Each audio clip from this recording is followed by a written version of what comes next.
Koyana Gunishtish. Thank you everyone for joining us for today's session. Big thank you to the Children's Bureau for putting on this expo. Today's session is methods and strategies for engaging people with lived experience. We also want to thank the Office of the Assistant Secretary for Planning and Evaluation for the methods brief. My name is Christina Love. My pronouns are she and her. My family's originally from Ikikik Village, and today I'm joining you from the beautiful Akantaku-Kwan of the Tlingit Nation, also known as Juneau, Alaska. Now I'm going to move into an acknowledgement of land and identity, and this is a progression from a traditional land acknowledgement, and this is incorporating healing-centered practices. So the biggest part of this land acknowledgement is that we want people to be aware of all the ways that we're harmed, but we mostly want people to focus on the ways that we have survived that harm. So with that, we acknowledge that the land that each of us live, learn, and thrive on are the traditional, ancestral, and unceded homelands of Indigenous and tribal nations. We acknowledge the genocide and systems of oppression that have disposed Indigenous people of their lands, and we honor and respect the diverse and beautiful people still connected to this land. We acknowledge the preservation of our languages, traditions, rituals, and cultural knowledge, and just as important, the reimagining of our lives through storytelling. We are more than the harm that has happened to us. We are brilliant, joyful, strong, hilarious, kind, giving, loving, caring, connected, honorable, respectful, gracious, authentic, and thoughtful relatives. And with that, we are so much more than all of those words. Thank you so much for joining us. Thank you to our panelists, and thank you to our audience. And with that, I turn that over to my friend Dee. I'm going to introduce the presenters, starting with myself. I'm Dee Valier. I use they, them pronouns, Associate Director, True Colors United. Andy Arias, he, him, which is one of our lived expert consultants. Kirsten Weigel, she, her, Senior Program Specialist, Office of Head Start. Laura Erickson, she, her, Social Science Analyst. ASPE, Office of Assistant Secretary for Planning and Evaluation. Lupe Finkler, she, her, National Youth and Transition Database Manager. Rebecca Jones-Gaston, she, her, Child Welfare Director. Jim Gregory, he, him, Child and Family Program Specialist, Children's Bureau. Christina Love, she, her, Senior Specialist, Alaska Network on Domestic Violence and Sexual Assault. I want to transition us over into our first definition here. So defining lived experience and what that means. So lived experience, in short order, would be individuals with lived experience are directly impacted by a social issue, or often a combination of issues. Lived expertise is what informs or enhances systems, research, policy, and practice. And so while these terms can vary between people and their experiences and how those have impacted those, folks should also be able to determine how they want to be identified. And so this is being identified as a consumer, a client, caregiver, survivor, youth or young adult, parent, or even ally of someone with lived experience. I want to pass it over to Laura to take us into research and methods. Thank you so much, Dee. I really appreciate it. And I'm so excited to be here with you all. As you can see on this slide, we kind of have a very high level overview of the approach that we took for the methods brief that we're here to discuss today. My office, which is the Office of the Assistant Secretary for Planning and Evaluation, serves as a kind of a policy and research shop in the Department of Health and Human Services. And so we really wanted to learn more about how other federal offices have been engaging people with lived experience, where we've been falling short, and how we can do this in a more effective and meaningful way, both across the Department of Health and Human Services and really across the federal government. So to do this, we were really fortunate to work with ICF, who was the contractor on this project, who kind of moved us through the 3 research phases that you see on your screen. So we started out by assembling a group of really extremely highly qualified, engaged expert consultants with lived experience, many of whom are here with us today. So that was kind of the first phase of the project, was bringing on those folks who we knew were going to be really critical in making sure that we could pull this brief together in an effective and meaningful way. So we worked with them throughout, and ICF developed kind of a process to engage the experts, including through a combination of group calls, providing and seeking their written feedback throughout the project. And then ICF moved into the analysis phase, which included a few aspects. So first, they conducted an environmental scan, which was designed to really be a comprehensive search of the literature and different federal programs and models that have tried to engage people with lived experience over the past 20 years. So they looked at about 27 different initiatives that have been taking place at a federal level and found 227 documents. So a lot of literature out there, which was really exciting to see. And then based on that research that they did online, ICF then conducted key informant interviews for 11 of those different initiatives that we identified. And we were able to work with many of the experts, again, who are here today to kind of narrow in on which were the key initiatives that we should speak more to. And ICF interviewed both federal program staff who were engaged, who were involved with leading those initiatives, as well as non-federal participants who had partnered with federal staff in those different initiatives. So really kind of do a deeper dive and have some conversations about what worked well and where there were room for improvement that really didn't show up as much in the online information that they found. And then based on all of that analysis, ICF worked really closely with the experts to synthesize those findings. So ICF pulled together a number of lessons learned into a really long memo that probably nobody other than our office wanted to read because it was so long. So then worked really closely with the experts to narrow in on what were the most important and salient points to include for other federal staff who are interested in doing this work in a better way. And what should we put in that kind of a public facing report. So by working with the experts, we ended up with a final brief that pulls out a number of key strategies and considerations for how federal staff can engage people with lived experience more meaningfully. And I'm really excited to get into our conversation today, which I think is going to highlight a lot of those findings that show up in the brief. So with that, I'll turn it over to Lupe to kick off the conversation with our lived experience expert consultants. Thank you, Laura. And thanks for having me today. I'm very excited to jump into a conversation with the experts that were introduced earlier. And so I'm just going to say their names really quickly so you all know who's going to be involved in this intimate conversation with you all today.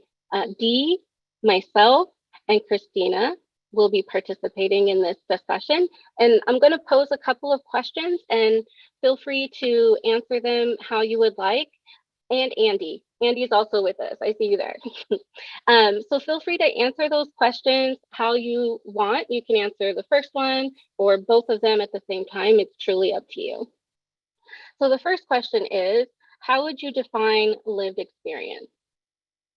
And then the next phase of that question is, why is it important to involve people with lived experience to co-design programs, policies, and practices, and research and evaluation? And I will get started just to set the tone a little bit for us. So for me, lived experience in this phase of my career truly means meeting the people that I'm working with, including myself, where we are in this moment. We've all had individual and unique circumstances and lives and life events that have happened to us that have molded us into the humans that we are today. And so for me, I always love to honor how they show up in the time that I'm able to work with them and collaborate with them. And I let them set the tone for how they would like to introduce their lived experience and expertise with me. And to me, that's a huge part of why it's important. And the more the merrier, since no one's story is the same. So the more stories at the table, the more beautiful of a mosaic we can create when trying to improve systems change. Anyone else? I'll jump in. This is Andy Arias. I think that for the longest time, lived experience is kind of looked at as an antidote for, let's include them, let's include voices. And I think now we've taken a turn where lived experience is crucial to the work, right? And it's crucial to hear real voices. I mean, that is the most impactful that you can get with, concrete data. A lot of the time, especially from a disabled individual, I'm significantly disabled, I'm LGBTQ, and I'm Latinx. And I was so over hearing about my stories from cis white individuals telling me how bad or good or better my life was going to be. And so I think that we've taken a turn in the research and the data to say that lived experience is at the level of importance as the concrete numbers are, because without the concrete numbers, or without the lived experience, the concrete numbers don't mean anything, right? They're just numbers. And now we get to put voices to the numbers, and they're real voices. They're not just pretend voices that we think we heard or saw or read about, right? So I think it's really important. Thank you, Andy. I love how you said each data point is a voice, it's a story, it's an experience. So thank you so much for lifting that up. Anyone else? Sure, I'll jump in. When I think about why is it so important to involve people with lived experience, so that is kind of twofold for me. Currently, in my position at True Colors United, we involve a lot of youth and young adults with lived experience into programs, into policy, and into practice, right, in their communities. And I think the importance there really lies in the fact that young people with lived experience, specifically in housing instability, homelessness, have gone through trauma that the average person just doesn't see or recognize. And so when we're creating solutions, whether that's in programming and so services, right, whether that's in policy, if they don't include people with lived experience, they're not taking into account some of those traumas that those young people have to navigate. They're not taking into account the equity that needs to be built in for Black, Indigenous, and other people of color. It's not taking into account the uncomfortability that a trans person might feel when having to access emergency shelter and being placed in a dorm full of folks who they don't identify with. And so when I started out in this work, I started out as a young person with lived experience and housing instability. And over the last 8 years, I've realized just kind of the impact that young people can have when they're given the tools, when they're given the space and the opportunity to really show up and not just offer themselves in a advisory capacity, right? Not just to say like, oh yes, there are actually young people receiving services and we're diverse, but to actually show up and say, I went through an experience of housing instability, and also here's what I learned. Here's the gaps that are still in the system.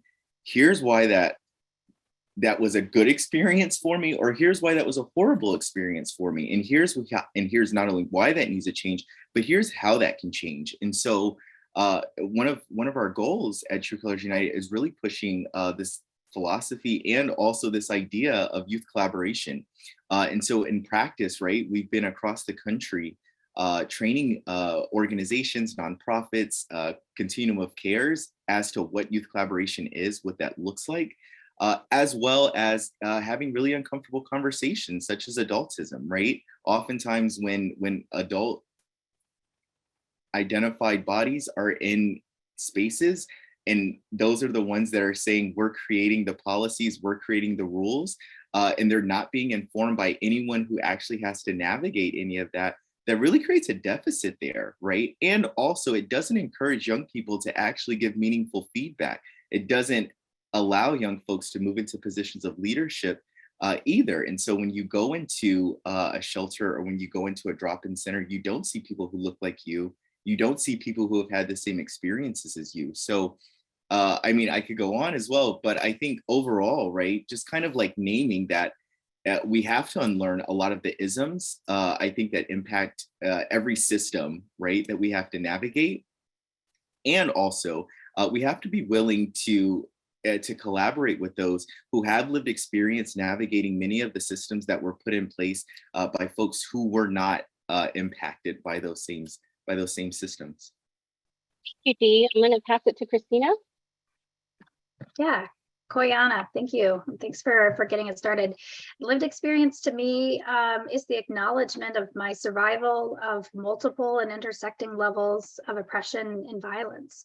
So I think, Andy and Dee and, Lupe, you really touched on this, but it's really, it's acknowledging the truth that if you have never had a specific experience of abuse because of privilege, because of your identity, then we never fully understand that type of oppression. So at worst, that privilege blinds us, to those experiences. And so this work is so incredibly meaningful for a number of different reasons. It's the truth that those closest to the problem are closest to the solution, but furthest from resources and power. And so this work is really a paradigm shift. It's engaging people who are going to be directly impacted in policy work, in practices, in programs. It's an effort to close the gap between what people have needed and what systems and services have been able to provide because of that lack of understanding, because of that lack of experience. And so this really is an opportunity for us to open the door. I think about, Dee, you said it, the consequence of accessing programs and services with people who don't look like me, who don't have the same experience as I do. And there's an incredible, it's been incredibly beneficial to me as a person with lived experience to be able to forge meaning out of some of the things that have been the hardest, to really, I really honor the experience of things that were an incredible hardship for me, but I value that I can relate to other people who are struggling in this very unique way. And in that, I don't feel alone. And I've heard other people say that they don't feel alone. Really, it's been an opportunity to normalize a lot of the ways that I have survived violence, really normalizing substance use and being able to say that it's an important experience for people, and removing some of the different stigma and discrimination and racism that is connected to the experiences that we have as individuals. Thank you all so much. And to a few things that you all said, and Christina, to your point, being in this work with each of you for over a year created one of those really safe spaces. And I think that is rare for those of us who share both the lived experience in however we define that individually, and pairing it with the systems change work that we're doing, whether it be direct, like you had lifted up, Dee, whether it be in representation of other communities, Andy, like you said, and Christina, the champion that you are with survivors and those who are Indigenous in the sector that you work in. I heard representation so loudly with you, Andy, and I think that that's so important. If they don't see us, then how do they know that it's possible? Especially when the lived experience is so isolating at times. If we were to mention those we've been able to engage, I've had 81 NIDed reviewers, National Youth in Transition Database reviewers, who have self-identified lived experience in child welfare, who have moved forward from this opportunity to do their own thing. And so I think creating those pathways, like you mentioned, Dee, so people can go and change the world, literally change our system, that these opportunities that we're able to provide for them and access to equitable opportunities that support them in their journey are crucial to building capacity within others, so that lived experience experts are always at the table. Is there anything else that anyone else would like to add after hearing each other share?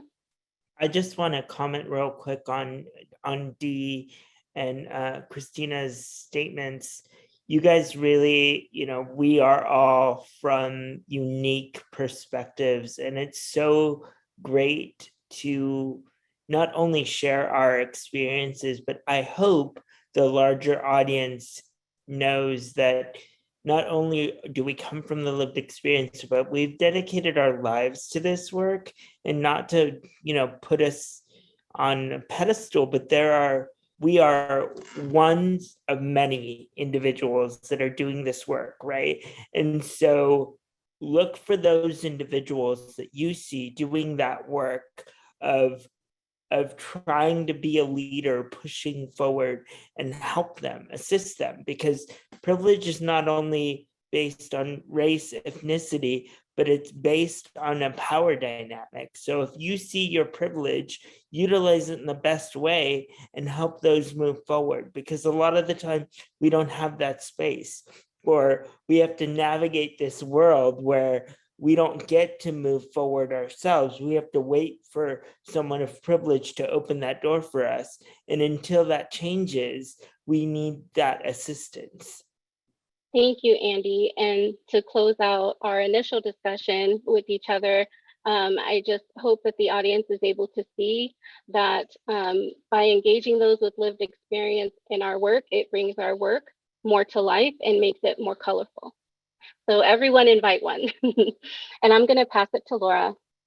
Thank you so much, Lupe. I do not envy the fact that we have to follow up all of you, because I think you all kind of highlighted some of the things that I've really been thinking about as we're having this conversation today. I mean, I think hearing all of you talk about the importance of systems change really resonates with me. And I'm hoping that kind of as we talk a little bit about what it's like coming from the federal and state government perspective, that I think we'll probably touch on that a little bit as well. So kind of want to start out with a question for the group. Why is engaging people with lived experience important to you? And I can kind of start off, again, as we were getting ready for this panel, I was thinking about the fact that I got into this work for some of the reasons that the previous panel was talking about, that I really wanted to impact systems change and improve the ways that our policies and programs help the people we're trying to serve. Oftentimes we put out reports or whole convenings where we're saying, grantees need to be engaging people with lived experience. Community-based organizations should be doing that. But at a federal level, we're really failing many times to do that ourselves. And I was just a moment of honesty. I was really fortunate to have had folks with lived experience point out that gap to me in some of the work that I was leading, where we were interviewing people with lived experience, but weren't meaningfully partnering on our research or on convenings that we put together. So I think since having that really graciously pointed out to me, it's become really important to me to do this. Again, I think so many of us get into this work with a focus on how to make our systems better, but our systems have caused a lot of harm. And so if we're not meaningfully partnering with people with lived experience, it doesn't seem like we can really achieve that systems change. I'm curious, Kirsten, do you have any thoughts on this? Yeah, I mean, I think it's why it's important to me is because it's actually the truth. And I think we all kind of want to, well, I shouldn't speak for everyone. Some people don't want to, but I think, there's that expression I've heard about multiple perspectives leading to the truth, and the more perspective, the more truth.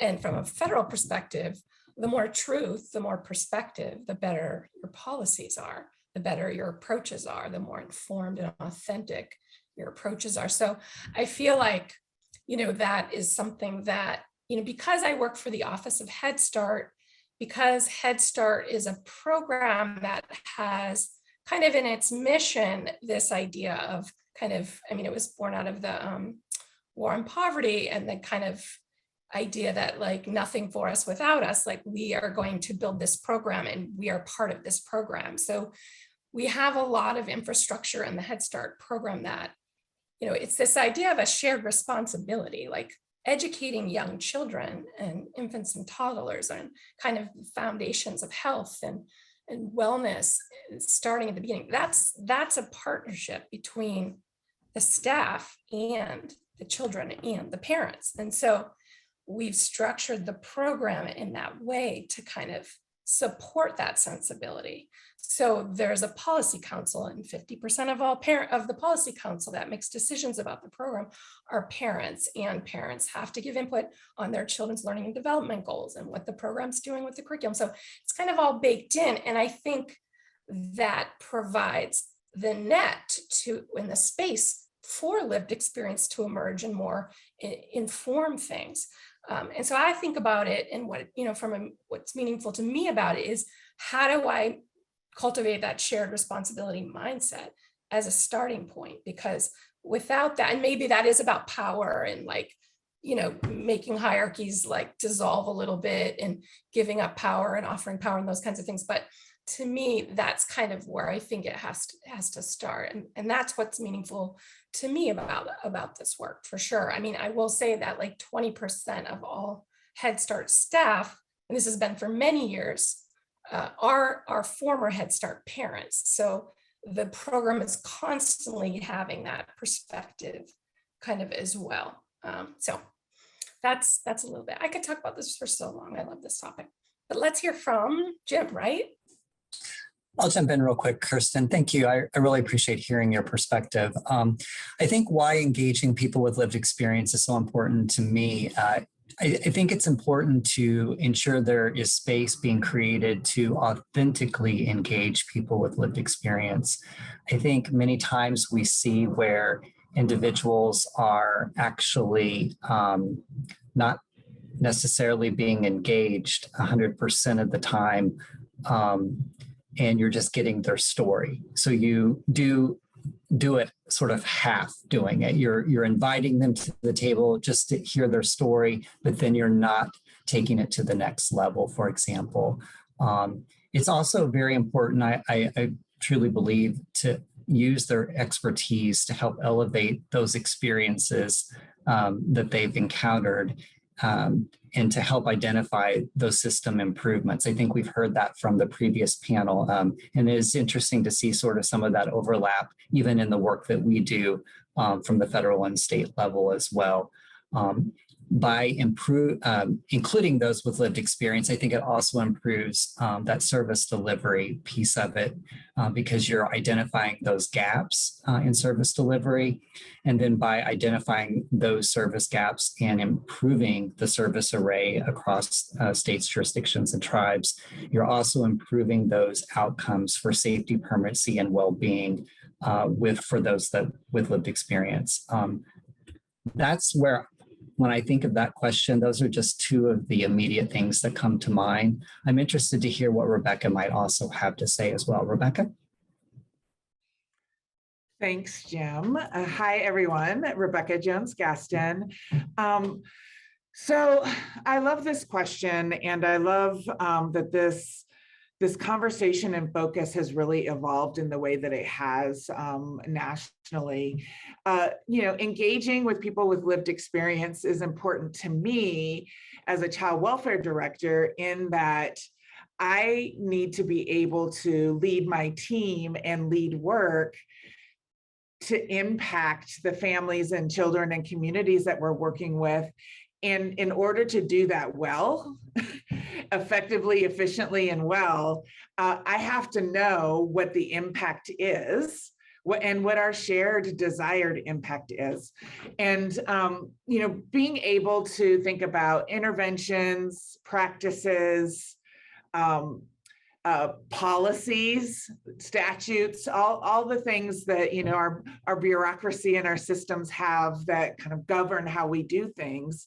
If we aren't actually authentically engaging, meaning having people at the table with us who have experienced the system, helping us create those pathways and those things, then we're in many ways just kind of maintaining status quo, which systems are really good at. And so if we're really committed to system change, we have to engage those who have experienced those policies, practices, statutes, to tell us what the actual real life impact was, and bring the perspective of all the intersections that people represent.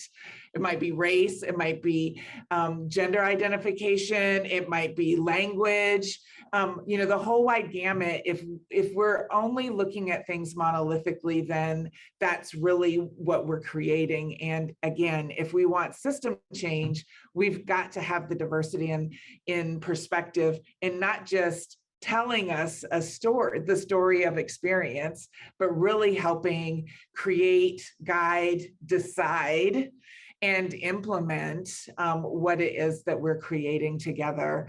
And again, I can't emphasize enough, in the 25 plus years that I've been honored to be involved in child welfare, the importance of having people with lived experience at our table, again, not just to tell their story over and over and over again and kind of tokenize it, I can't emphasize it enough that it's absolutely essential that we're at the table as partners and sharing power, and even from a system standpoint, acquiescing power, so that things are driven by those that have experienced the system.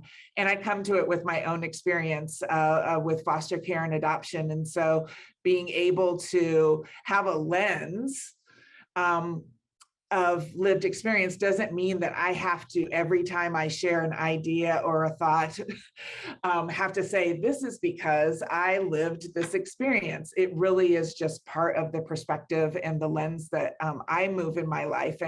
And I think, you know, again, with system change and our desire to really have outcomes of well-being for the communities that we're serving, we have to be led and driven by those who have experienced it.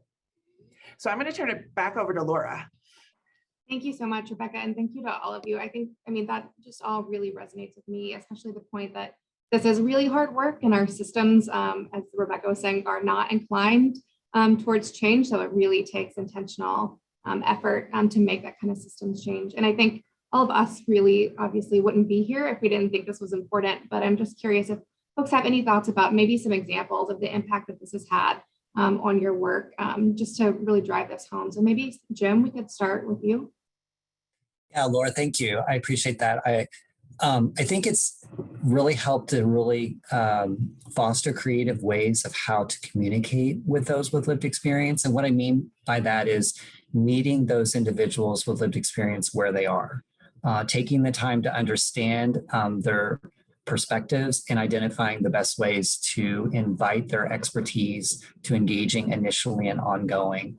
I think a couple of other things too is sort of creating a structure to help build the relationship, the preparation, debrief, and support, perhaps identifying support individuals who might be identified and available should, through the engagement opportunities that we do. Because as we know, when we engage, we talk about this type of their experiences and they're sharing that information, it does bring up some of the trauma that they've experienced. And you want to have a support person or someone there that is going to be able to assist them with that. And I think the last piece I'd like to stress to Laura is just ensuring that we're creating feedback loops to make the work more meaningful and to really bolster that engagement that we're really trying to drive home.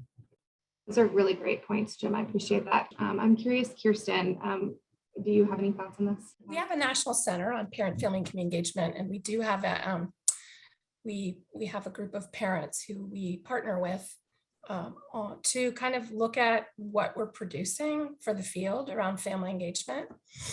And so they weigh in on, things that come out of the center. So whether it's like welcoming posters that we're trying to share in our environments all over the country, and parents, like, that's so canned, like, no, we could all probably know that too, but it's just like, just bringing that reality, that perspective, like, I need to see more people that look like me. That's just like one example. Or, harnessing the way they want to be talked to in a program by a teacher. And then we take that and we put it back out to the field. So those are a couple of examples in my sort of daily work. What about you, Rebecca?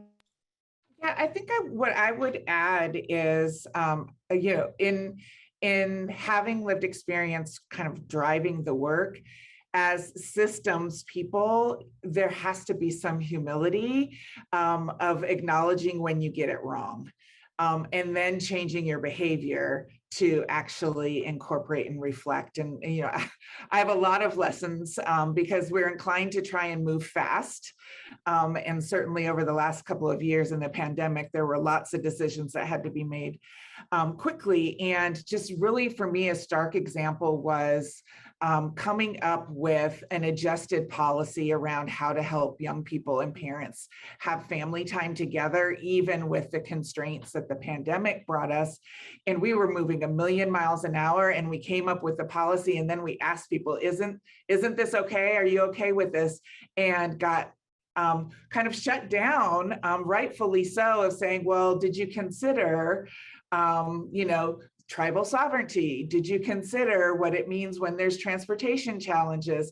All these sort of things that only made the changes that we needed to do better, but it was a requirement for us, even myself with my own lived experience, of systems to slow down and make the intentional time to have folks engage with you strategically, so that you're not having to go back and fix it. It's like, do it right the first time, which means you've got to take some time to really think thoughtfully and intentionally about making sure that you've got the diverse perspective at the table with you, creating whatever it is that you need to create. Thank you so much. And yeah, I think that all is a really great transition actually now to turn it back to Dee to maybe talk us through kind of a broader group discussion on some of this. Yeah, thanks, Laura. So I want to take us into a discussion about what are the considerations for meaningfully engaging people with lived experience. And I know we've talked a little bit about what does lived experience mean, why it's important, and also kind of the impact. But I would like for us to be able to go around and folks just kind of chime in about what some of those considerations are for meaningful engagement with people with lived experience. I'll kind of start us off here. I think one of the first things I always think about as a consideration is ensuring that there's intention behind the ask for engaging people with lived experience, a very clear intention, right? Making sure that we're not asking lived experience to show up for some abstract, vague reason that just amounts to people with lived experience only having their story to show up with and really being left traumatized, right, from the whole experience. So that's one of my considerations I always think about when I was someone as a younger person with lived experience. I always thought about that showing up, and it gave me anxiety. And now as someone who engages young folks with lived experience, I'm always clear about what we're asking people with lived experience to show up with. So yeah, if you would take some time and chime in and let us know what some of your considerations are. So I'll jump in real quick and say that, I grew up in systemic poverty. I grew up in foster care until the age of 17. And one of the things that I've always said to myself, because everyone was making all these decisions and choices for me throughout my childhood and tried to do it my adult life, and then I was like, no, thank you. And they had a problem with that. And now in my professional realm, I'm very cautious of being tokenized and being sort of, give us your story. It's so powerful. And I'm like, it's only powerful if we're going to do something with it, right? It's only powerful if we're actually going to change a topic or a solution. And the second thing is I never do anything without getting paid. Like, it's so interesting that we're always asked as people with disabilities or marginalized communities, oh, can you share something? Can you look this over? And I'm like, yeah, but not for free. Like, I mean, that's great. But, so monetizing the experience is important. It's not about money, but it's about value of personal experience, because like I said before, the storytelling is the power behind the numbers and the percentages that we always like to talk about in our reports. But that's only part of it, right? And the storytelling and the passion and the real people are going to drive it home and actually create the change. Yeah, thanks, Andy, for that. Lupe? Thank you, Dee, and thank you, Andy. So in my role as the manager for creating safe, nurturing opportunities for those who pair lived experience with really hard federal compliance review work, it's important to me from even before recruitment that you're set up for supporting this unique group of consultants who have this magic sauce. Andy, you spoke to it, right? By the time they come to our opportunity, they're not leading from their personal lived experience. It provides a wider look, a whole informed look that really magnifies the power of their work when they're reading a case record review. they feel it. They can react to it, which emotional labor is also very real. And to what Jim said earlier, your team has to be prepared to support them when an emotional reaction does come up, for allies too, because we are reading and serving young people and families who are experiencing the hardest parts of their life. So creating those trusting, nurturing teams who are supporting recruiting and training our workforce who has lived experience is vital to making the work well. And in our management team, one of us has lived experience in child welfare. One of us has the MSW. One of us has family who's been adopted into their family. And they all define lived experience different, but it adds layers to the work of how we serve young people. I just want to say that ensuring safety whenever we do put young people in positions with federal clients or state providers who are not familiar with working with those with lived experience, equipping them with words and skills and knowing when they pass it up, when they move it to the side, when they can ask for support is super important too. Our team always works in a team, so everyone knows that you're not alone in doing this really important work. And then I think the last thing I would say is sometimes I have a consultant for a year. Sometimes I have consultants on my team for 5 years. Sometimes I have them for 6 months, depending on life. And I always want to make sure that I maximize that time, because that individual impact then makes bigger waves when they move forward in their career. And whether it's a day or 7 years, just ensuring that you're always pouring into them like they're pouring into you. And I'll stop there. Thanks for that, Lupe. I'll turn over to one of our other lived experience consultants, Christina, to chime in. Koyana, I really appreciate the question. I think that I think the only thing that I feel like is missing from the conversation is that we're very clear on the ways that people with lived experience can potentially experience harm as a result of this type of work. I know that Lupe talked about the emotional burden that comes up from being in contact, but I love the analogy of thinking of systemic violence, systemic harm, systemic oppression by this guy who owns an apartment complex and is overtly racist, ableist, sexist, and doesn't put handrails and doesn't make any type of accommodations, and then sells the apartment complex to somebody else. And they come in and they say, "I'm not racist, I'm not sexist, I'm not ableist," but they also don't make any of those changes, and they also aren't aware of any of the ways that their establishment might be causing that type of harm. So it's really important that we understand that that we inherit these organizations, that we inherit these policies. And if we're not actively working with people to show us all of the different ways that it causes harm, then we are participating in that, consciously, subconsciously.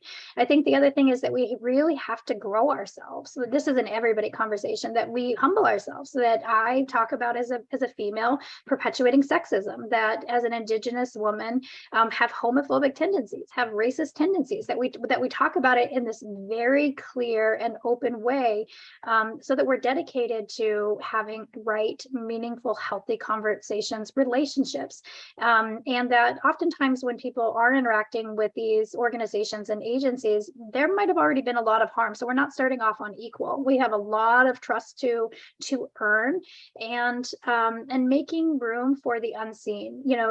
I think a lot of equity work is in the unseen.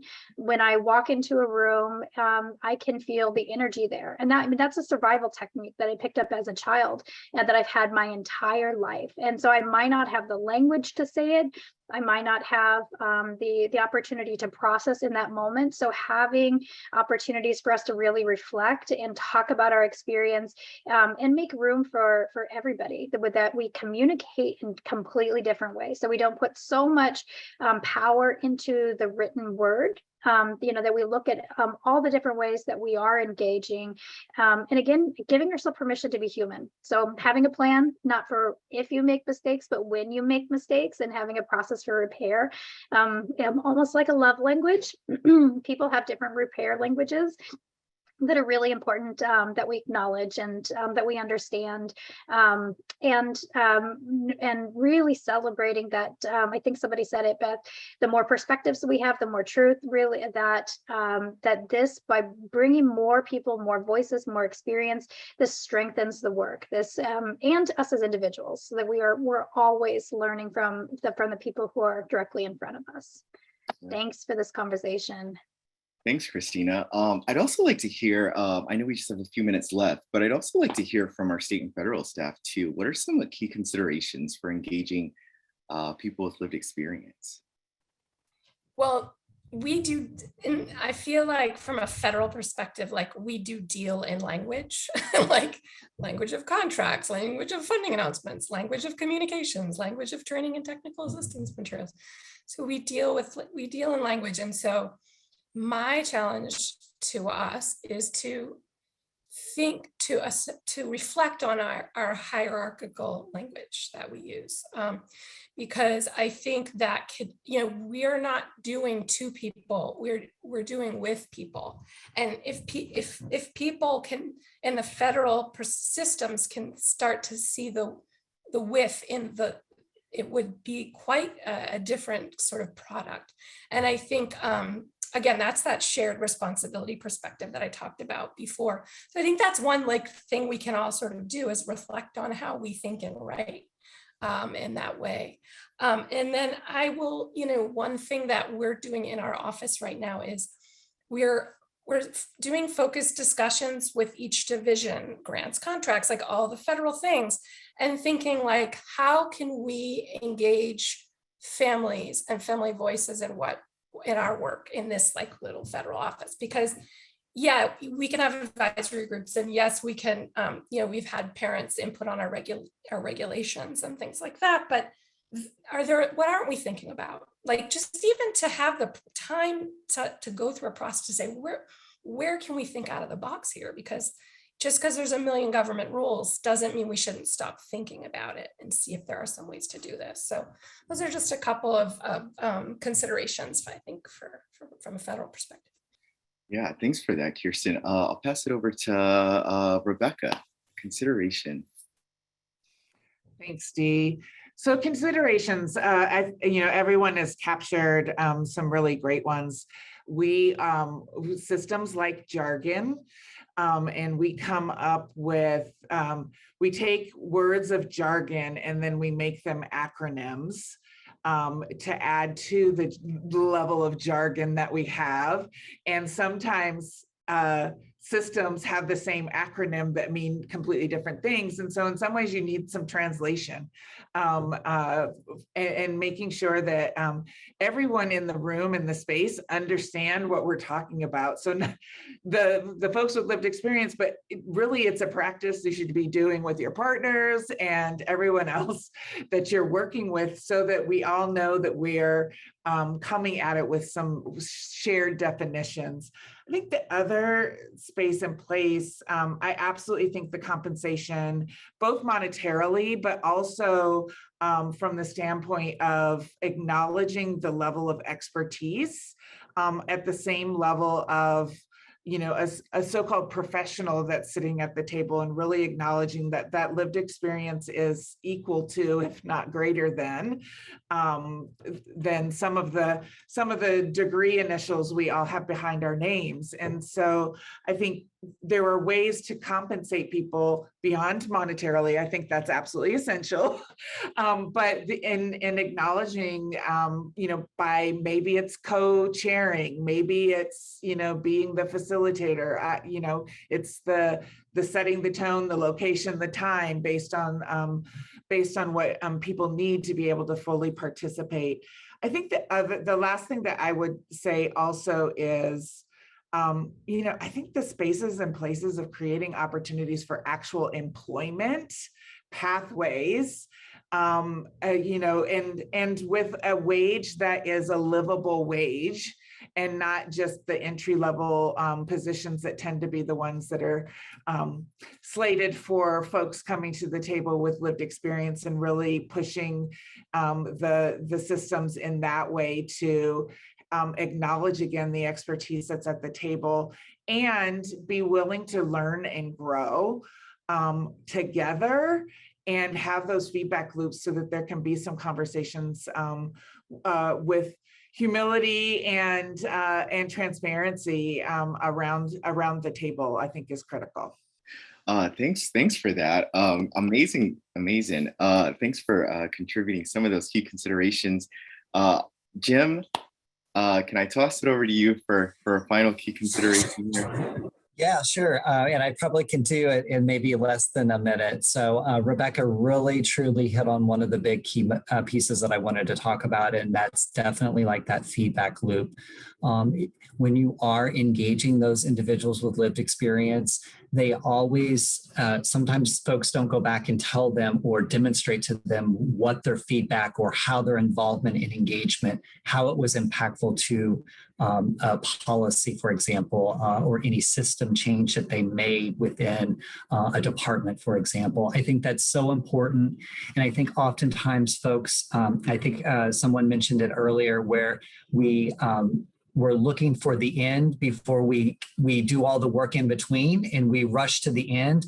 And I think that's one of the things when I think of feedback loops, that's what we're really doing. We're rushing to get to the end. We've got the engagement, we got the information, and we're not going back and truly partnering with those individuals with lived experience and sharing with them and lifting up what you shared with us. This is what we did. This is X, what we did with making impactful change. So I think, Dee, that's the one big piece I wanted to lift up really quickly, and I hope I did it in less than a minute. Yeah, definitely. Thank you for that. I think that kind of closes us out here, but I'll just kind of, before we transition out, say thank you all. All these kind of considerations, I think, are incredibly important to remember and to put out there, right, for others who want to model what it looks like to engage with folks with lived experience. So I'm going to pass it over here to Laura to take us into our last piece of conversation here. Thanks so much, Dee. I really appreciate all that great input. I was trying to take notes subtly on my computer because I had some great takeaways that I hadn't thought about before from what you all were saying. So I think that was really fantastic to hear. Just wanted to kind of frame for the rest of the sessions that we'll all be moving into later, just a few kind of high-level findings from the research brief that we were all able to work on together. So to kind of move into just some of the key roles and activities that we looked at in the research that we did. And so as we kind of touched on at the top, we looked across a variety of models that federal agencies have used to engage people with lived experience. And in the research that we did, we found that these models varied by a few different factors. So one of those is roles. So different engagement initiatives, and they work with people with lived experience to perform different functions. And there are also specific activities. So people with lived experience might perform different actions as part of their role. So we'll talk a little bit about that in a moment. But we also looked at some emerging strategies. So those were kind of things that agencies took and tailored for their specific setting and context to ensure the greatest likelihood of a successful engagement. And then finally, there were some different facilitators. So there are different conditions that existed within agencies that contributed to success. And I think the conversation that we've been having today has highlighted some of these different pieces. But with regards to the different roles and activities, we looked at different models that engage people in a variety of methods, a variety of roles, being storytellers, advisors, grantees, partners, and staff. And so I think, as you kind of see on the screen, we have a little bit of a continuum of ascending level of engagement and kind of power sharing in each of these roles. So storytellers typically in the engagements we looked at had the most limited involvement, making it, a really good way to get started for federal agencies who maybe haven't done this before. It can be really helpful to kind of try and engage folks to learn more about their experiences through things like listening sessions, public testimony, focus groups, interviews, those kinds of things. But we also did uncover that storytelling can also have a lot of really important cultural significance for different populations. So don't want to undercount storytelling's importance by any means. But we also did learn that a number of agencies have also moved beyond storytelling just on its own and really partnered that with other even deeper methods of engagement to really kind of move towards helping share a little bit of decision making. So for example, when we engage people as advisors, we found that often federal agencies were bringing folks on through advisory groups or committees or boards for initiatives to do things like develop a national strategy or to provide input on congressional reports or to provide policy recommendations, those sorts of things. And then kind of moving up another level. Federal agencies often use their funding to engage, to work with grantees, to encourage their grantees to engage people with lived experience, or to really even work with people with lived experience to design grants, for example, design funding announcements.